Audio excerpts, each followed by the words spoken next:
আট গম্বুজের মসজিদ মাত দিয়া হিন্দুদের মন্দির আর খ্রিস্টানদের গির্জা ঢুকানো হয়েছে, কিন্তু যেটার মধ্যে মসজিদ ছিল ওটার থেকে মসজিদ বাদ দিয়া মন্দির ঢুকানো হয়েছে। এই যে টাকাটা তো নতুন দেখে খুশি হয়েছি, এই জন্য নিলাম, কিন্তু টাকাটার মান ভালো না, আগের চাইতে ভালো না। কারণ আগের টাকাটা অনেক সুন্দর ছিল কালার, এই টাকাটার কালারটাও ভালো লাগে না ভাই। আবার এই জায়গায় দিছে মন্দিরের ছবি আর দিছে বৌদ্ধ বিহারের ছবি। 20 টাকার একটি নোট চাচ্ছে হচ্ছে 50 টাকা। আসসালামু আলাইকুম দর্শক, ঈদ উপলক্ষে বাজারে এসেছে নতুন টাকা। মুজিবুর রহমানের ছবি বাদ দিয়ে দেশের বিভিন্ন প্রদর্শনীয় স্থান দিয়ে বানানো হয়েছে নতুন এই টাকা। সেই টাকায় কিনতে পাওয়া যাচ্ছে গুলিস্তানের পুরনো টাকার বাজারে। চলুন আমরা ক্রেতা এবং বিক্রেতাদের কাছ থেকে জানবো কি 50 টাকারটা 100 টাকা পিস, 20 টাকারটা হলো যে আপনার 50 টাকা পিস। আমরা তো পাই নাই, 1 পিস 2 পিস করে সিরিয়ালে 10 পিস করে দেয়। আইন আমার কাছে পাবলিকে বেছে, আমরা কিনা 10 টাকা 20 টাকা লাভে বেছি আমরা। এখন শখ করে একটা দুটা করে নেয় আর কি।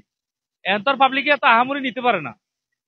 নতুন অবস্থা তো আর মাল সারছে কম, সীমিত, ওইগুলা তো না, এগুলা দিতেছে না তো।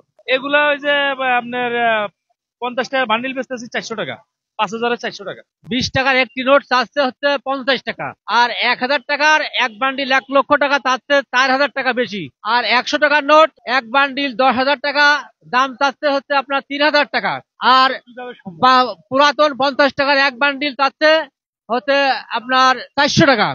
বাজারে সরকার আগের থেকে যখন টাকা দিতে চাইছিল তখন একটু আগে দিলে তো ভালোভাবে পাইতো। শেখ মুজিবের ছবি মুক্ত টাকা বাজারে আসছে, এতে আমরা মানে আনন্দ বোধ করছি যে একটা গোষ্ঠীভুক্ত টাকাটা ছিল, আর এখানে যে সমস্ত চিত্র আছে সেগুলো এখন সবার জন্য একটা উন্মুক্ত হলো, এতে আমরা আশাবাদী এবং খুশি। আপনার 20 টাকার নোটের এক বান্ডিলে থাকে 2000 টাকা, 2000 টাকা নিতে হলে 5000 টাকা বেশি।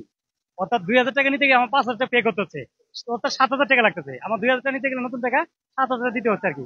আমি কেন দিব এটা? ব্যাংকে থেকে পাচ্ছি না, ব্যাংকে বাংলাদেশ ব্যাংকে টাকা যে পরিমাণ দেওয়ার কথা ছিল, আমি একজন ব্যাংকার, আমাদের 400 কোটি টাকা দেওয়ার কথা ছিল, কিন্তু আমরা সে টাকা পাই নাই। অতএব আমরা পাবলিকের গ্রাহকের মাধ্যমে সে টাকা দিতে পারিনি। ভাই যে টাকাটা তো নতুন দেখে খুশি হয়েছি, এই জন্য নিলাম, কিন্তু টাকাটার মান ভালো না, আগের চাইতে ভালো না। কারণ আগের টাকাটা অনেক সুন্দর ছিল কালার, এই টাকাটার কালারটাও ভালো লাগে না ভাই। আবার এই জায়গায় দিছে মন্দিরের ছবি আর দিছে বৌদ্ধ বিহারের ছবি। কারণ আমরা মুসলিম রাষ্ট্র, আগে ছিল 60 গম্বুজ মসজিদের ছবি, আর এখন দিছে মন্দিরের ছবি আর দিছে বৌদ্ধ পাহাড় বিহার। তো আমরা এই টাকাটা খুশি না, তারপরে নিলাম, ঈদ উপলক্ষে আসছে। ছবি মুক্ত টাকা করায় ভালো হয়েছে, কারণ বাংলাদেশের যদি অন্যান্য চিত্র আসছিল, বিভিন্ন স্মৃতিসৌধ এগুলা দিলে, মসজিদ বাইতুল মোকাররম এগুলা দিলে সবচেয়ে বেটার হইতো মনে করি। মুসলিম কান্ট্রি, কারণ আমরা 92% মুসলিম কান্ট্রি বাংলাদেশ। টাকাটা নিছি ভাই ঈদ উপলক্ষে খুশি, নতুন টাকা বাইর হয়েছে, এই জন্য। নতুন জিনিস কে ভাই নিতে না চায়?